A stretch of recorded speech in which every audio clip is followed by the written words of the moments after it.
My mom faked being sick for 9 years. I found out at her funeral. For most of my teenage and adult life, I believed my mom was dying. It was especially scary since it had always been just the two of us. It started when I was 14. She sat me down and told me she had late-stage multiple sclerosis, said it was progressive and curable, and she likely only had a few years left. She cried. I cried harder. From that day on, everything in her lives shifted. She stopped working. Said she couldn't manage the stress anymore.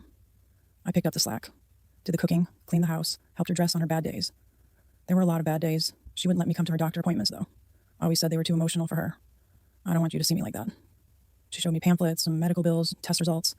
It all looked legit. I gave up everything to take care of her. I skipped university to work full-time. I turned down scholarships, stopped seeing friends. She needed me. Over the years, I watched her deteriorate. Some months she'd use a cane, then she'd switch to a walker. Some days, she said her hands were too weak to feed herself. Other days, she was fine, walking to the mailbox and back. She always said MS was unpredictable, and I believed her. Then came the GoFundMe. She said insurance wouldn't cover a new experimental treatment, so I helped her set one up, and people donated generously. Friends, church people, old coworkers, even strangers. We raised over $38,000. She told me it was going toward meds and travel to a clinic in Arizona.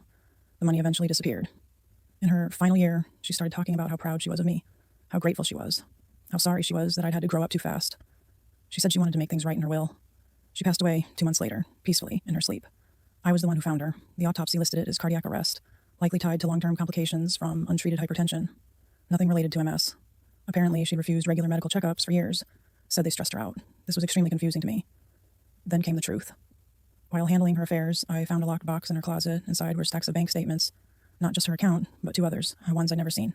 There were wire transfers, spends at luxury stores, Airbnb stays, even a Bahamas trip, booked 2 years ago. There were no medical payments, no treatment bills, no doctor's letters. I started digging, contacted the clinic she supposedly went to in Arizona. They had no record of her ever being a patient. Looked up the neurologist she claimed she was seeing. He existed, but had never treated her. She made it all up. I broke, fully, completely broke. I mourned like I'd lost a part of myself.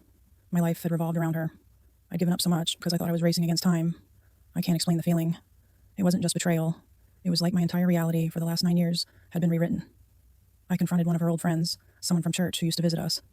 She admitted that once, just once, she questioned my mom's illness. And my mom cut her out of her life completely, ghosted her. That's what she did. Anyone who doubted her, she removed. I was the only one who stayed close. The only one who believed her completely. To this day, I don't know why she did it. Was it money? Control? Was she just lonely? Mentally unwell? The will she promised me never existed. Everything went to debt collectors. And me? I'm 23 now. I don't have a degree, no savings, a decade of my life spent inside a lie. People say she loved me, that she must have had her reasons, but love doesn't look like that. Love doesn't lie for 9 years just to keep someone by your side. She died peacefully, but I live every day trying to figure out who I was to her and who I am without her.